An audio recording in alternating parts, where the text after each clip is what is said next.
Hello and welcome to another exciting episode of We Shot First, the only podcast. Does anyone know? Are there any other Saga Edition podcasts out there? Are we the only one? It's got to be somebody. I know I'm sure there are. I know Order 66 is a decent Ernie a Warning podcast. One of our fan, Doug Baldwin's favorite podcasts that he listens to when we're kind of late on our episodes. So we really got to do something about that. Is anyone playing Dawn of Defiance? Why, yes, actually. Those at Dark Galaxies, who we have an interview lined up for, Twitch Stream Twitch, do live streams of their game, and they're having a rocking good time, and they're sort of their own little network, and I'm trying to befriend them, not make a rival enemy of them, and kudos to them for taking on the same storyline that we have enjoyed immensely for the last couple years. So shout out to the gang on Twitch at Dark Galaxies, and we will be interviewing you and hearing from you quite soon. But for right now, Matt, you want to take us in? Take us in where? Sing, man. I want to hear from you, not your dog. Dun, dun, dun, dun, dun, dun, dun, dun, dun, dun. Oh, God damn it, Jasper. Doc screws him up. I save all this stuff. I mean, we just posted an episode where we were all trying to do the dice before dishonor. 1, 2, 3, 4. And I finally posted that, that just going up. Gosh, that was wonderful. Good stuff. Good stuff. It's golden. Are you ready? Dun, dun, dun, dun, dun, dun, dun, dun, dun, dun, dun. Dun dun dun dun dun dun dun dun dun dun. That's not going to make anyone want to see you in your dad's band. You look and sound constipated. The video feed is just like, see me on stage. See me on stage. Just stay upwind. All right, welcome back. Boy, we got a lot going on. Merrick had a near-death experience, got back into his body, woke up, passed out, and he's down for the count, and Dr. Leth through the DM's hand, put him back to sleep and won't be joining us for a little while. Haas is in the world of crime. Oh, well, long before he joined this crew. I'm sure we'll get to a backstory with him. Wouldn't that be fun? Yeah, go ahead, Joe. You may speak. Yep, I'm all good. I'm all good. He's here. He's playing Haas tonight. Back in the house, cameoing Haas, the temporary pilot, till someone gets in trouble, till Matt gets him fired. We have Poser Sham still force-trancing himself in the locker room. I am walking up the stairs. Oh, here he comes. Hey, look, it's Poser Sham, everybody. The current band guy, with said you've just been playing for the last day straight, sees you, it's like, oh, thank God. Break, goes over, take it.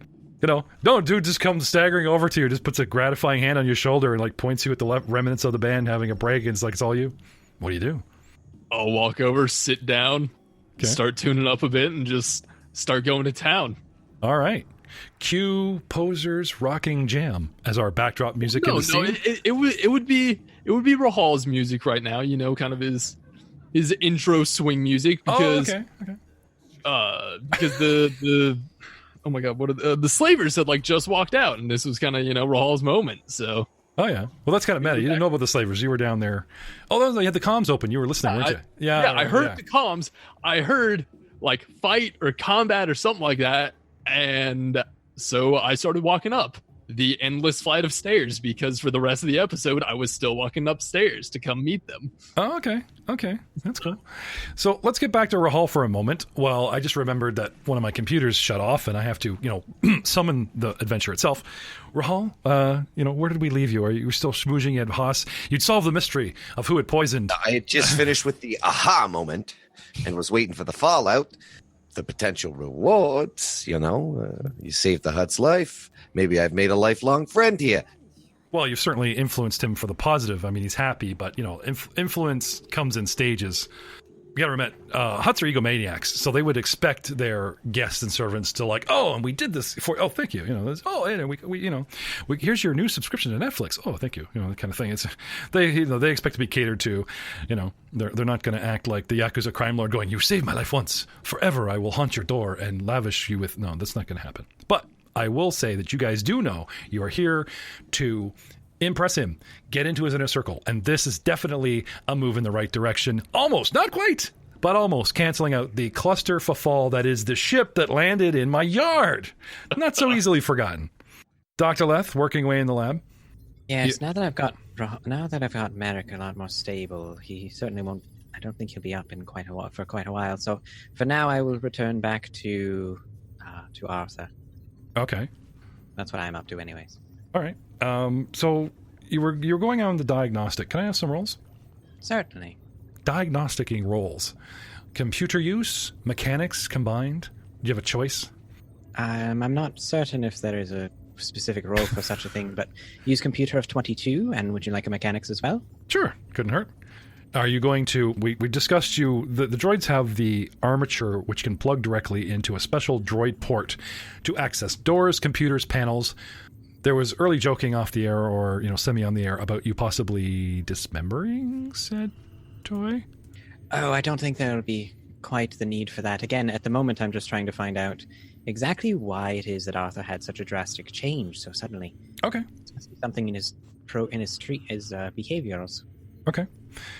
You get in there and things aren't like they're running and responding, but you notice that every system and subsystem is chewing up CPU and is chewing up the sort of megabyte of virtual what is it? You hit your taskbar in your computer and it comes up and you've got CPU usage and percentage, and then there's the virtual memory, okay?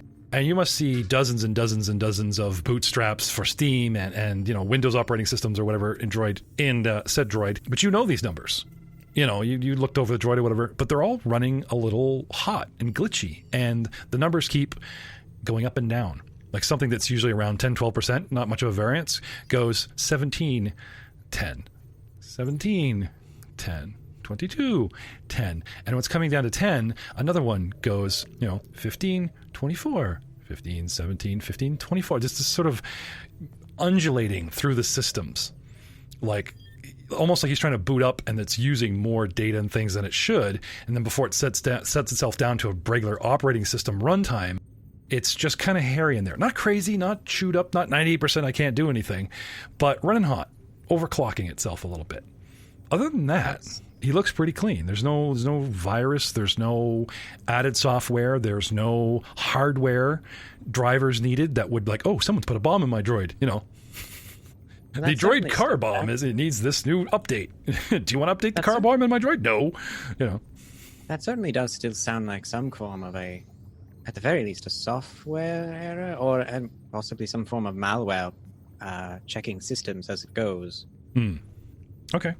I think I will have to I'll go back to my lab and grab my X-Calc and come back and continue. Okay. Now the droid's kind of heavy, so I'm assuming you're just going to go about this on the spot in the cockpit? The droid is mostly dismantled, so yes. Okay. How dismantled are we talking here? You got like the head off and the front panel open and a couple of wheels off here, or like? Well, so far he's been proven to be quite skittish, I want to say. So certainly his motor functions have been removed. Okay. So do you like literally just cap an ankle here, or do you just like shut something down? I would probably simply disable his motor functions, as in like the cords and such that power the rotors for the wheels, that kind of thing. Okay, can I have a perception check, please? Perception. You're very focused on what you're doing. Perception, natural 20, so 28.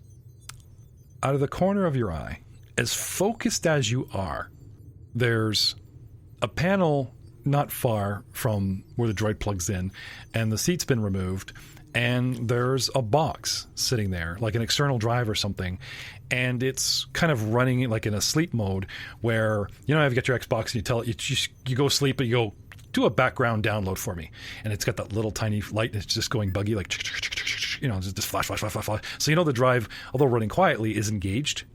Indeed. It and the screen like someone's logged in, the cursor's there going blink, blink, blink, blink, are up and running, and both are engaged. The drive is doing something, and it's using the system in front of it because the monitor is activated.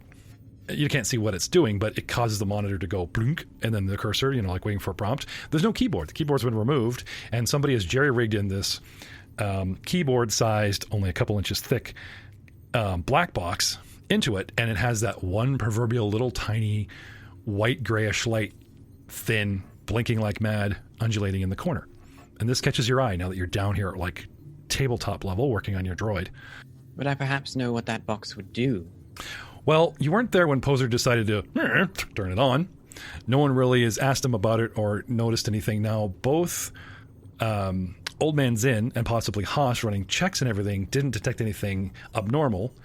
But Haas is probably the best guy for you to ask because, well, he was part of a former crew. Maybe he knows something about modifications. Really hasn't had a chance to, like, besides Haas, like, recovering and then suddenly walking off to go see your boss, really interrogate him or question him more on the weird back-to-tank, the large host sub-drive outlets into the other reactor, or this box in the cockpit. He mumbled something about their gadget guy being obsessed with new alien tech and trying things, quite literally. And of course, whatever this thing does, he had to use the ship to try it out, and maybe they shut it off. Or he wasn't really privy to what their techie guy was up to. He's like, I just fly the ship, right? But I believe his exact words were, I don't know. I just fly the ship. something like that. Yes, something like that. Something like that. Cue the memory laugh. I just fly the ship. We'll put that in echo, for you. Well, considering it's plugged into where one would put the keyboard, it must be some form of input. Is it voice activated? Doesn't have you start checking this thing out. Doesn't seem to have the pinhole mic or anything. It seems to be solid, completely contained, not really pop openable, and there is a single port coming out the back with a cord that goes into. They've jerry-rigged it in, and on the other end of this mini monolith, as it were, that little flight light that flashes showing you that it's active, on, or currently running, which you believe it is doing so. Old Man Zinn. Combat experience. You have plenty. Too much. You've seen too many worlds, too many allies fall, and again, the flashbacks. I'm not saying it cost you this fight. Luckily, it ended while you were having an episode. But again, literally realizing that you put your hands up and had your body act the same way you did in a memory in real time has shaken you. They end the fight. They take you back to the gladiator locker. You sit there. You process. Wander back onto the ship. Go to your quarters. Little time goes by. 20 minutes to an hour. What are you doing? Well, I'd kind of drop my rifle as soon as I kind of get into my cabin. Door closes behind me and just immediately reach for a drink. Okay. Something to calm my nerves. Mm-hmm. Kind of break that down, sit, kind of think about what happened. Just try to process, some of the things that, that were bringing these thoughts back up. Okay. And it would be a while before I would kind of go back out. Okay. Chasing your ghosts, chasing your demons with chasers upon chasers of hard liquor. I'm going to advance time at this point. Haas and Rahal are dealing with the after effects of Darga being in a questionable mood because of the slavers. Luckily, Poser sort of changing up the ambience, little slick jive music, reminding Rahal who he is. Simba. Oh, yeah, that's my jam. Bolstering his confidence, kind of thing. Darga looking at you, reacting, maybe kind of feeling it and going, and the musical interlude taking people's minds off of some of the unpleasant events. Dr. Leth continuing to probe and investigate the, shall we call it mini monolith for now? We really haven't really called it anything. Poser knows a little bit more about it, but unfortunately to reveal that to you, or unless he decides just to go on about what he saw on that screen, that would be meta. It's funny how Poser always seems to find a message on a screen that no one should read or everybody should know, and he just kind of, nope. delete. We don't want that getting out. Yeah, so, no attention to the Jedi. So I'm going to give you guys 40 minutes to an hour. He's drinking, he's eating, it's time for a sponge bath. No one wants to see that. Everyone just stands over Poser playing, averting their eyes from what's going on, as he's attended by slaves. It's just, you just don't want to go there, Everyone's kicking him. Play, damn you. Just play more, No, not Rubber Ducky. We hate that. Play something else, just going on and on. So we're about an hour from when we left. And then Darga pipes up. Ooh, idea type of thing. And shuffles forward our protocol droid. My illustrious Lord Darga, is interested in a diversion. And some of his goons suggest a race. Oh. Darga's like, And remember the Matrodomo? Ignan? Comes forward. My lord, I have already prepared the track. And he's, all excited, and they turn his divan around and bring him out to the balcony, and he approves of how they're almost done. Oh, yeah. So a couple regulars, they start getting into something, and you guys are watching, wondering what's going on. And then as an afterthought, Darga seems to remember you guys and turns to his droid and, include him, fresh meat, see what they got, what kind of stuff. And as Red Lord invites you to participate in one of our most pleasurable pastimes, a race, droid racing. You will not find this type of race anywhere else in the galaxy. So, to make a long story short, 5 minutes later, you guys are offered virtual helmets, which they claim allow you direct control through eye movement, not only to see what an actual physical droid can see riding a swoop bike on a track, which was the Gladiator ring and is now set up like a go-kart track, small, tight, little turns, all kinds of type of thing. Not so bendy because swoop bikes really get going, but, let's kind of think of like the horse track with a couple extra bends. The NASCAR track, not quite so, but a little bit more interesting. And not much in the way of barriers or whatever. A lot of the rocks and stuff just kind of push to the center, but they're not so tall that they obscure tiny little bits, little seconds of racers going by, but not complete obscurity. You get the idea what's going on back there. But there are those flashes where, the bikes might be hidden. And droids are marching out.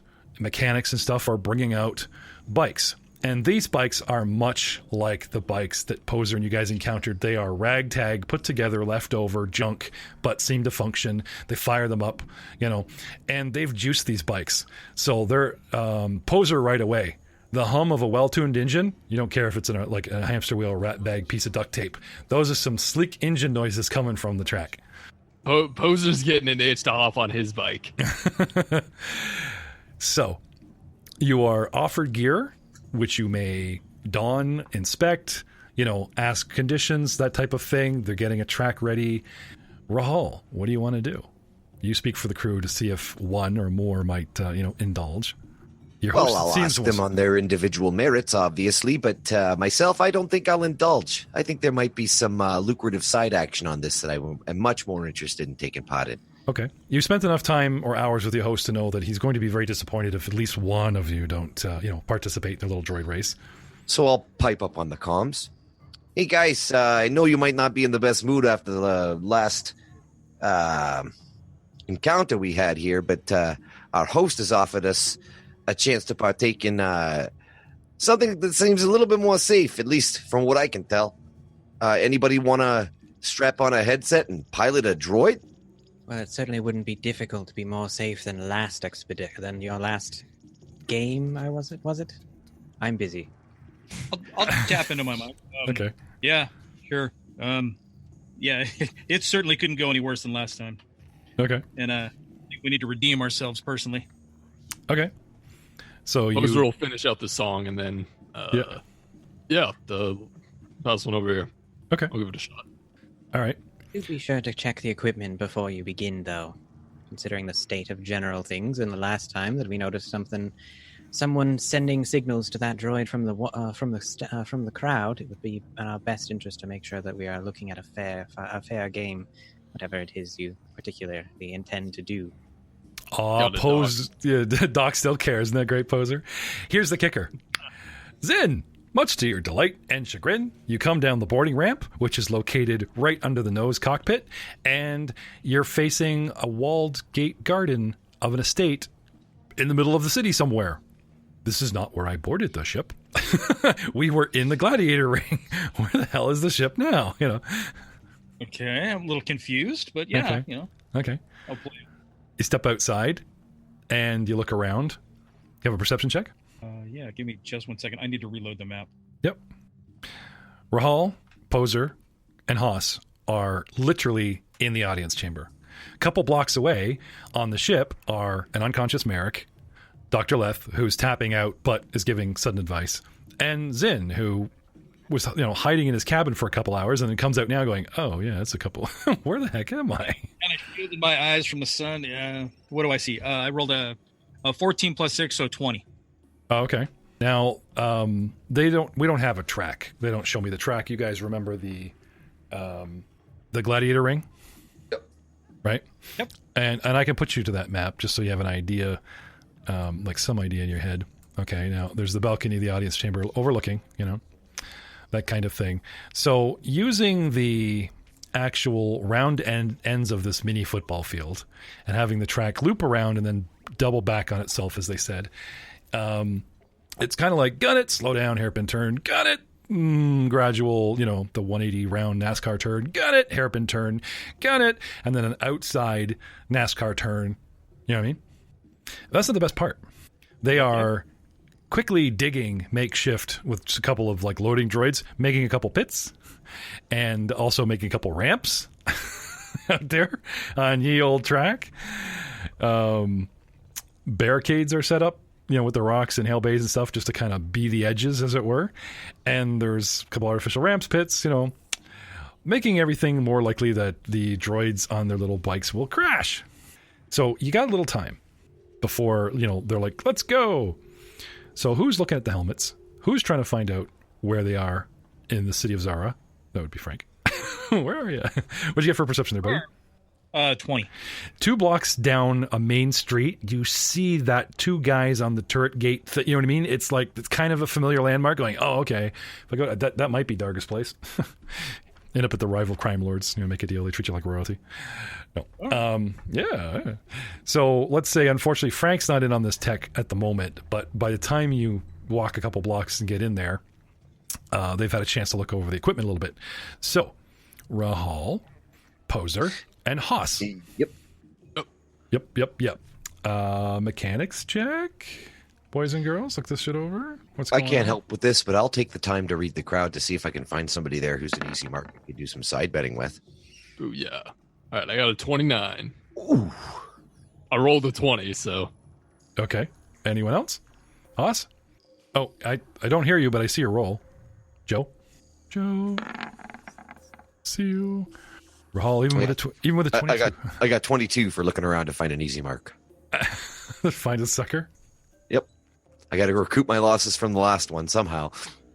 Well, everyone here is like a goon of Darga's. And then there's a couple of goons, including the Matrodomo. Ignam himself is putting on one of these headsets and is going to be in the race, by the way. Ooh. Haas, mechanics roll. 20-something. I gotta pull it up. 27, I'm looking at. Yep, that is correct. 27.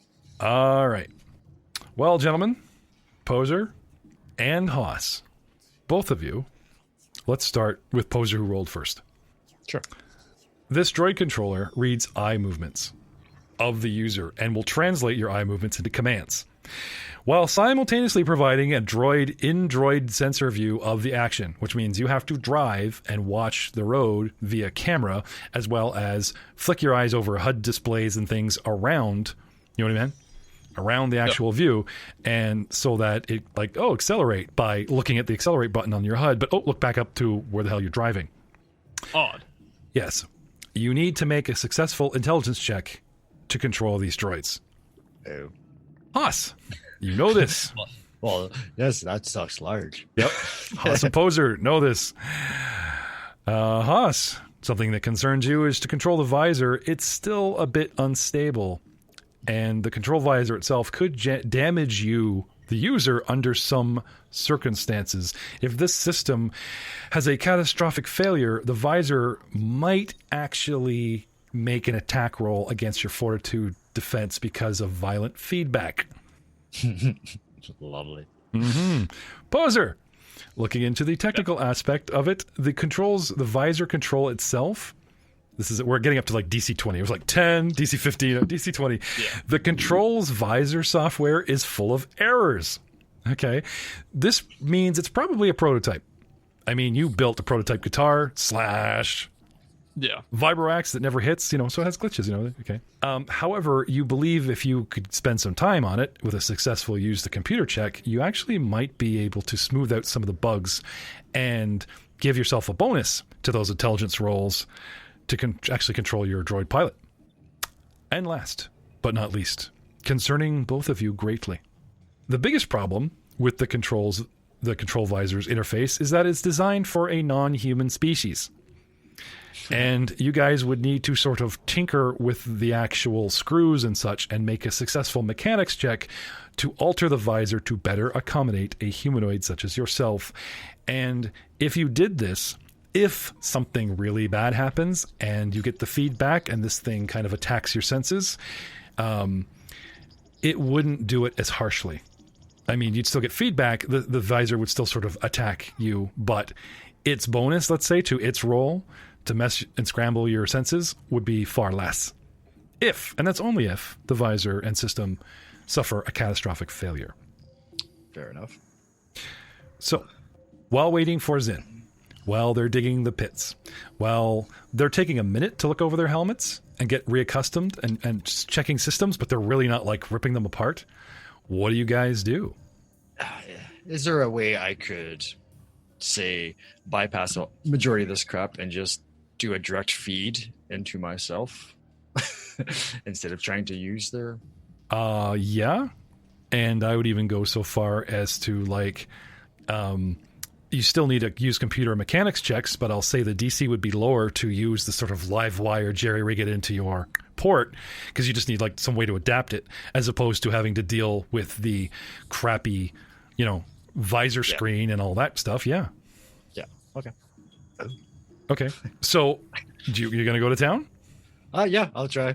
Okay, guys. Why So not? Haas isn't tinkering and adjusting and slipping in a screwdriver. Haas starts dismantling his helmet completely. Just sits down, pull out the core thing, that type of thing. But just just starts ripping it apart. No one's noticed this so far. Poser. Yeah. Yes. I am going to try and readjust it for my cone-shaped head. Okay. And try and debug some of it. Okay. Cone-shaped head, I need a DC mechanics check, and I'll let you know. And while you're doing that, Haas. Yes. Yes, you. Taking 10 to dismantle this thing is easy, but getting the right components and rigging some kind of, as opposed to 2 live wires or something, you know what I mean? Rigging up a bypass or jerry-rigging an actual adapter for your port, I need a mechanics check as well as computer use to see if you can, the software. So, Poser, what did you get? Well, Haas is digging up his character sheet. A 19. Okay. So you do the best you can. You make it a bit better, but you're not quite sure if you could just force this thing a little bit more apart. You feel you're close. It's more than just a feeling. All right. There. Force point plus 2. It says 21. Oh, there you go. Just punches a hole into the top using the force. It gets down over there you go. Okay. You're pretty sure that now, if there's a feedback, you must remind the GM that the feedback attack bonus against you will be the lesser and not the greater. Haas. Yes, mechanics of 16 and Okay. Use computer of 25. Do you care to use a force point yourself to modify a D6 into this roll or any of the rolls? Well, the use computer roll, I think I'm pretty safe with. Yeah, But, that's pretty yeah. good. But the mechanics, yeah? Yeah, okay. Yeah, Wait, hold up. mechanics. Oh, yeah. Would I be able to assist him on fixing his since I've already done mine? You guys are doing this simultaneously. Okay. The people are getting ready and almost waiting on you, and you're like, yeah, just a minute. And you're walking around with a screwdriver going, hey, I need a drink, I need to pee. And you're kind of frantically working on yours so that you're ready. You have that kind of time while Zin crosses 2 blocks, not do, I'm good, Okay. ding, just because you rolled first, no. And he's over there frantically ripping his apart looking for the core. Where's the core? There we go. Yeah. Sure, why not? That's why we have them, right? Hey, look at that. So what'd you get? Force point of 5. So that makes my mechanics at 21. Okay. Luckily, prototype or not, you're pretty sure that you've got into this with minimal damage. Like, you know what I mean? Like, you can assure, you've ruined the prototype. Like, you're not ripping it and smashing it. You're like, unscrew this quickly, unbolt this. Okay, that latch kind of broke. Oh, well, blah, blah, blah, blah. You get in there and you find the components that you believe are the direct feed, the receiver. That's what I want. This type of thing. Detach the visor part with the TV. Nope, don't need that. Blah, blah, blah, blah. Computer. Okay, now I've got the feed box. I got the receiver. Now how am I going to modify this? What kind of wave is this thing on? You use your computer and you figure out what kind of feed and wave this on. Is like, oh, this is kind of prototype new alien technology. It doesn't really use a standard. Anyway, it's using parameters and wavelength and stuff that you identify but aren't the norm, is what I'm saying. Okay. And with your 25, you're pretty confident that you think you can actually make this work. All right. Close the eyes. You dig in. I mean, you have to use it. You didn't want to use it. It's a limited resource. You only have so much. But I'm afraid you're going to have to reach into that special pouch and pull out a thin, flat, silvery, papery, sticky, varnished on one side substance that is universal and could tape anything, including ventilation and ducts. And it works great for keeping this assembly together and on your head. What's that, Matt? Can't hear him. No, I can't hear him either. Space tape. Space tape, yeah. Space tape. Actually, wait, I might actually have some. It's like he looks over. If I get this done, I can help the new guy. What's he doing? I have mesh tape. Yep, that's it. Space tape. Yeah, no, it's literally I finished taping mine and I just toss it to him. There you go. Thank you. Toss. So you're rooting around for your emergency space tape. You know it's there. And it's like this won't fit. Well, get the stapler. He's taping it to his head. Well, he just woke up from cryosleep. He's used to like the tool belt, always having it or whatever his gear is, and he's reaching for something. I was just gonna and it's none there. It's like shit. I don't have my stuff, and I got some out of the compartment. It's like crap. And then all of a sudden, flying through the air, and really creepy. He doesn't even look up, and the hand just flies up. The cybernetic finger grabs it. Was he trying to connect this to like a biotech thing or? Yep. He's basically going to take live wires and then sort of. He has a port. Yeah. He has a port. So he's not messing with the biological interface. He's modifying the helmet so that he can connect it to it. Okay. Yeah. He has cybernetic implants that actually have ports where he could interface with certain machines and technology. Yeah. I was just getting at like converting that particular information to like visual in the brain versus visual on a camera would be possibly a different type of check. But dude, no promises. He just said, "Can I hook this shit up to my jacket?" I'm like, "Yeah, you can." Wait for the fun, man. It's like, and what do I see? Ooh. Look at the pretty colors. I'm blind, but hey, I like your eyes cut out. Oh. You hear that you're being left in the dust. That's what's crap. However, being our expert, let's follow this thread here, Dr. Leff. Now, he doesn't need surgery. He's not modifying a surgical implant of cybernetics to the flesh. Was there something else that was your concern? He is like modifying a part of like his thing here in order to receive information that presumably it wouldn't normally receive. No, it has a port. Yeah, but like that is intended for connectivity. So he's modifying the headset. Yeah, but you can't just have head. a universal port on your head to receive everything unless you got like a full computer in your head. Right. So this is the fun part, right? He's pulled a visor, which is basically just video feed, right? Plus it's interactive because it has sensors to follow eye movement.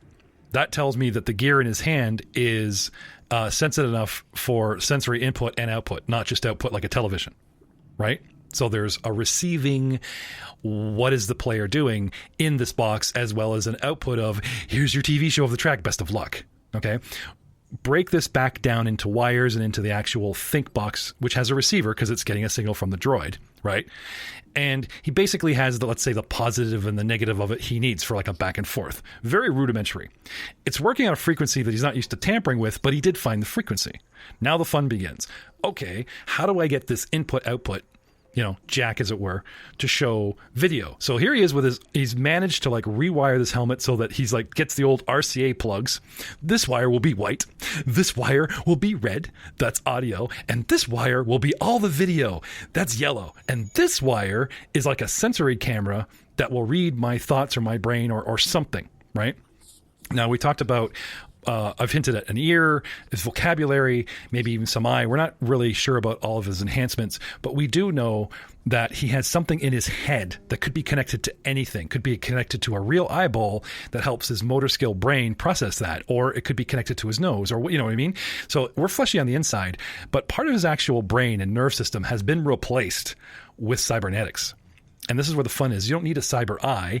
You need the signal that your eye impulse gives your brain to be read by your brain. Oh, my brain is wounded. Okay, well, here's some lobotomizing, semi-conducting cybernetics to assist.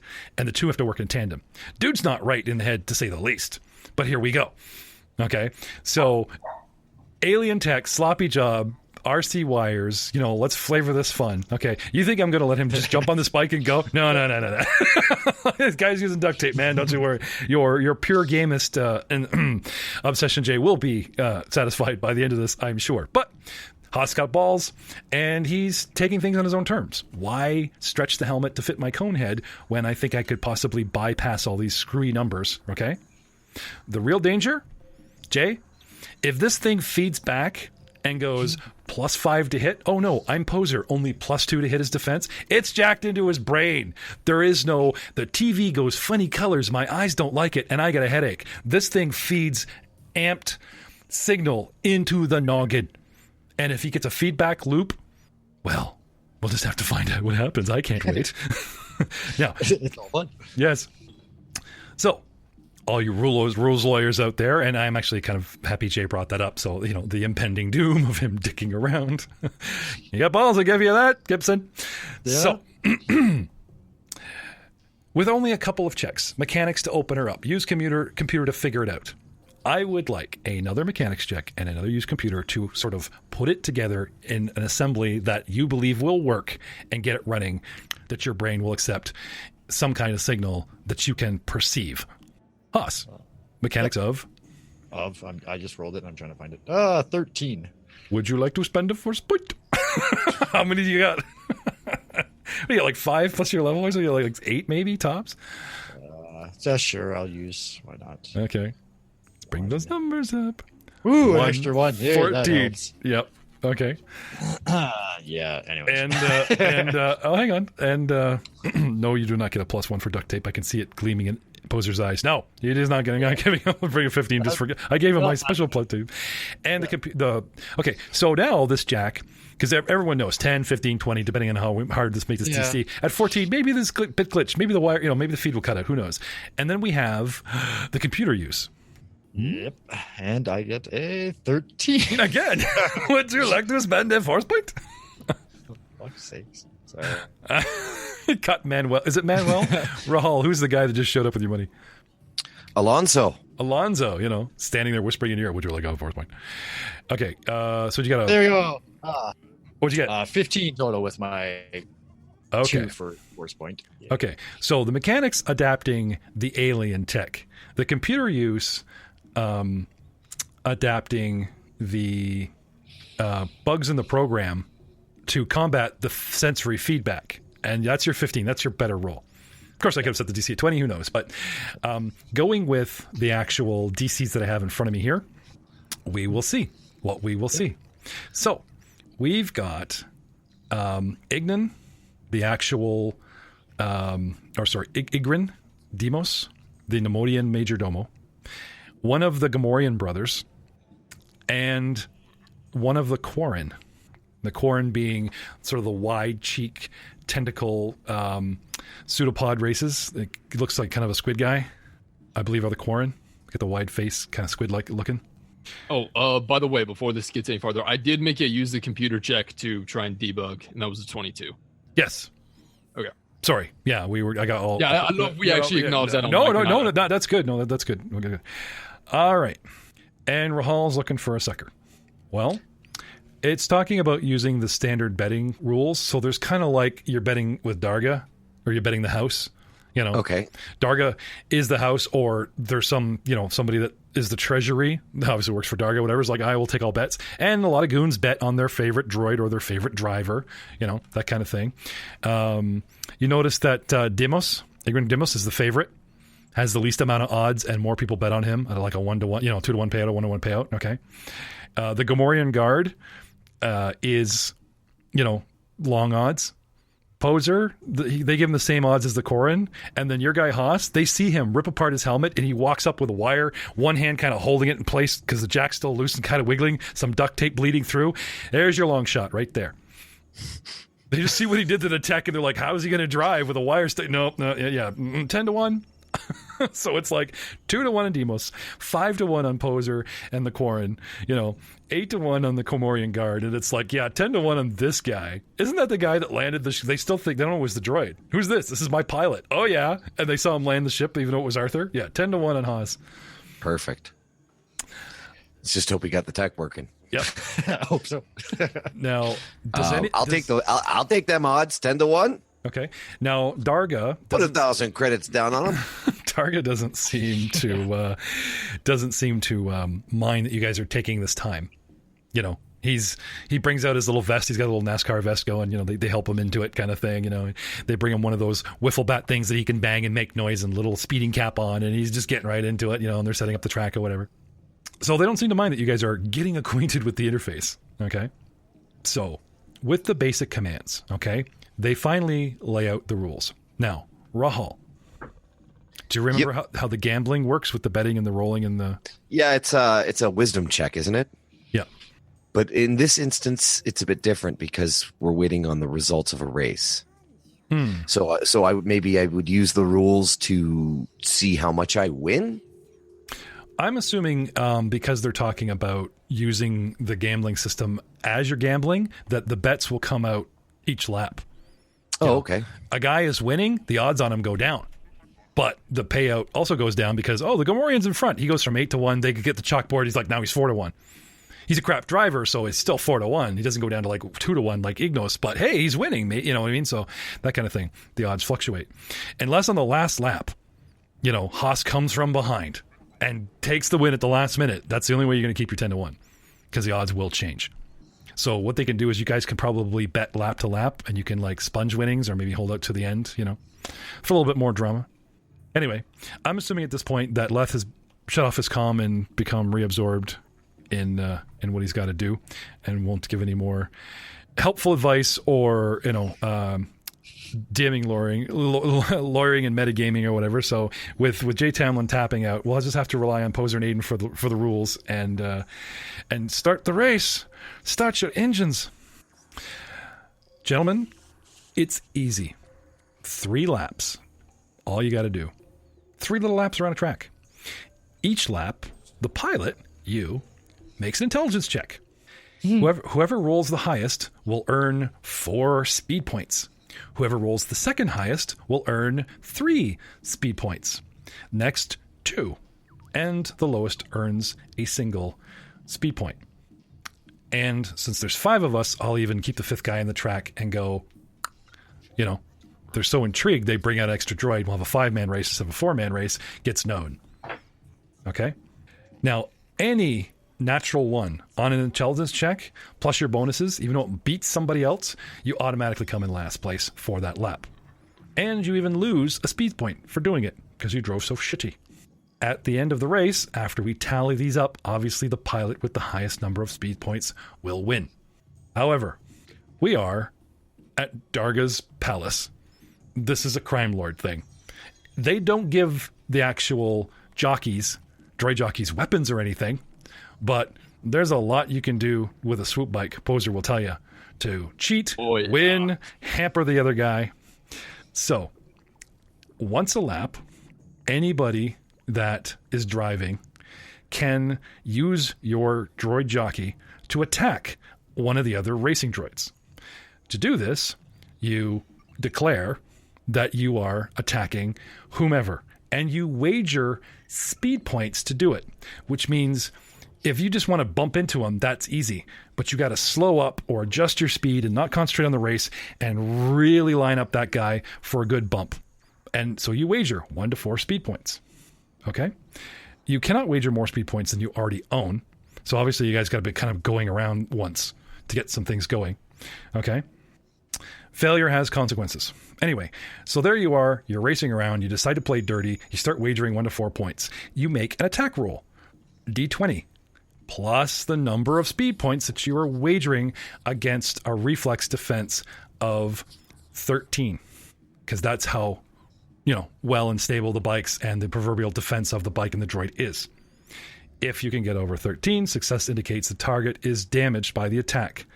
And not only does the attacker gain a number of speed points equal to what you wagered back, okay, which is good. So basically means you're on par. Because if you wager 4 points and lose them, and then you win this attack roll, boom, right, you get those back. So at least you're maintaining your speed. Okay, you follow me? The defender will lose the same number of speed points. So basically, you're on par, but you're making other guys slow and drag and screw up. So let's say you go once around the track and Poser's second place. And the Gamorrean guard is first place and has more points. And Poser comes around and wants to wager a couple points against him, hits him hard, gets the roll, and gets his points back, but the Gamorrean now is starting to bleed speed points and slow down, giving you guys a chance that this early lead, or whoever's been winning, is bleeding points out and won't maintain said win by playing dirty. Any droid that has fewer than 0 points crashes and is destroyed. Guess what happens when your droid jockey goes poof? Boy, the control visor would overload and cause feedback and would roll D20 plus an attack roll against your fortitude defense. Success against that, you guys move down the condition track, and interesting happens, and on and on and on we go. The winner of the race, they show you a trophy, which is a gaudy necklace, which you guess is probably valued at about 200 credits. And you're also assuming that if you put on a good show, even if you beat Darga's guys, he's so excited. I mean, the guy's got all the paraphernalia and merch that you're probably going to, curry some favor here. So, any questions before we start? Where are the drinks at? Let's get it on. I guess how easy would it be for me to use force powers through the droid? You have to make an intelligence check, like raw, just to. Also, droids and the Force don't mix. Also, well, you're using eye movement, so it's you kind of thinking like how, you know what I mean? Yeah. Fair enough. Unless you want to reach out at the car, like at the bike, and like lift it in the air, give it a push, or yeah, sure. But, So, with the arrival of Old Man Zin, who comes wandering in. Okay. I'll look around, see everybody's got these visors on. Yep. I assume that they're kind of talking back and forth as tinkering with them. Mm-hmm. And I would have asked him, hook me up. Okay. Just for funsies, you're handed a visor. Do you want to play for a little time? Like, I just got here, let me look over my shit, that kind of thing. Yeah. If I have the time, I definitely will try to familiarize myself with it, Can I have a persuasion roll from you, sir? Or do you want to maybe ask Rahal to persuade, in your favor? Get Darga to... Oh, I'm definitely going to ask Rahal to put the guard word in. Okay. I mean, I'm no fool. I know who's got Darga's ear right now. So after getting the request, I will turn to Darga. Okay. Bowing low. Your remnants, if it's not asking too much, could my companion have a couple minutes to familiarize himself with the gear? He just came back from the ship. See, he didn't have any time to look at the stuff they got going on here. Okay.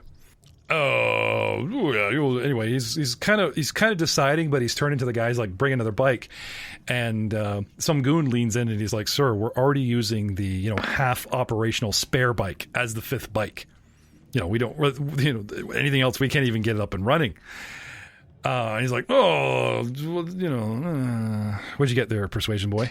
I rolled a natural 20 for a total of 35. I want them in the race. Make it happen. Okay, so to please Darga, because he really wants as much fresh blood. Obviously, this happens before. They probably recycle the same goons, right? Now that Darga knows that one of the bikes is only like quasi-operational to get that fifth bike, right? He wants a fair race, blah, blah, blah type of thing. And he gives the guy shit for like bringing out a half-ass bike. They dump 2 players to bring all 3 of you in. So the Gamorrean doffs helmet, The Quarian doffs helmet. They keep Ignan, their best guy, against the 3 of you. Okay. So we're back to 4 bikes, where 3 of you can slap at each other to win. And Ignan. And yeah, they hand you helmet there, Zin. Okay, you are rushed. I'm going to let you make a quick mechanic and a quick computer, but I'm going to raise the DC a little bit because you're just like, yeah, that's good. Yeah, this is okay. Done. And if I can take a moment to talk to my guys. Sure. Poser, you are done. You can aid Frank. I am upping the DC. You just ripped one apart. You know what I mean? So yeah. Haas and Poser can aid you. Though I think they have conflicting views about how it goes about. Yeah. All right. So how about maybe Poser will help you with either computer mechanic, Haas will help you with the other computer or mechanic. You know what I mean? So, I'll do mechanic. Okay. And then that bonus is +1 if he succeeds. No, +2 or +2 or 5. We're in a 5 system, aren't we? I don't know, man. Well, give me a second. I'll find out. Okay. I'll take. Okay. So Haas used computer got what to aid? 28. So you're definitely going to get a plus on the computer side. And Poser for your mechanics? +2. 14. So yeah. Okay. So you got a natural 1 on my mechanic roll. Okay. It's good. He's got the helmet in his hands and he's pressing his forehead against the forehead of the helmet, like, you know. So what did you get with your natural 1? This is a skill roll. It doesn't fail automatically, as it were. That was just the race terms. 13. Okay.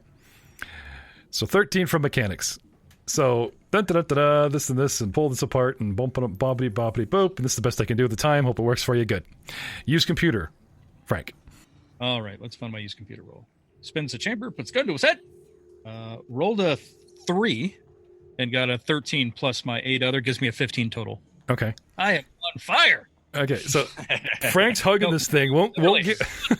I guess we could have just like let them do it, but anyway, you're like hugging this thing, trying to get acquainted, put it on here, and they're you know, like mom and dad, put the strap on for safety. No, pull this pin. No, honey, it's this. No. He doesn't want the visor down. He want, you know, you're just like shooing them away, going, okay, your help, thank you, goodbye, whatever. Put it together. Okay, we're good. Slap some extra duct tape on. All right. So you guys are free to stand, sit, lean over the balcony, but this is the proverbial Star Wars fighter pilot helmet. That's not round and designed for human. It's just kind of weird. Not really a humanoid, so it's just this massive something that goes on your head. And the visor's down. Like, you know, there's something covering your eyes because you're supposed to look at the little TV.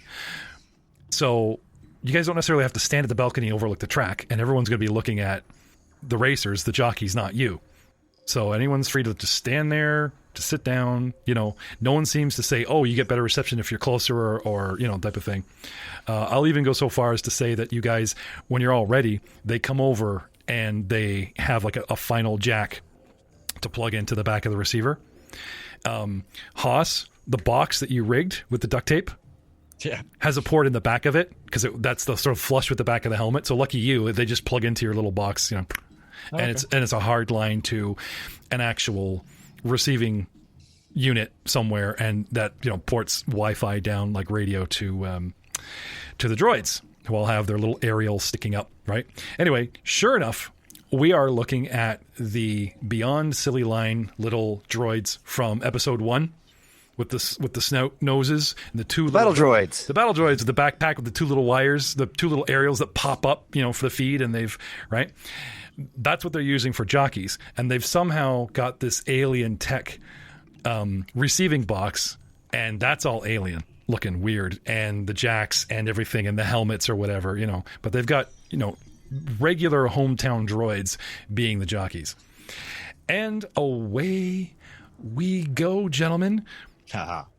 Poser will draw his axe, put it in his hand, start strumming up. Okay. We need some boys.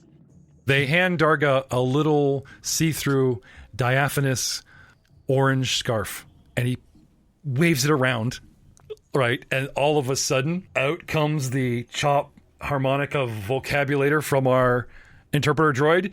In slaps the big, wide vocal power box, and it's like, "Come start your engines!"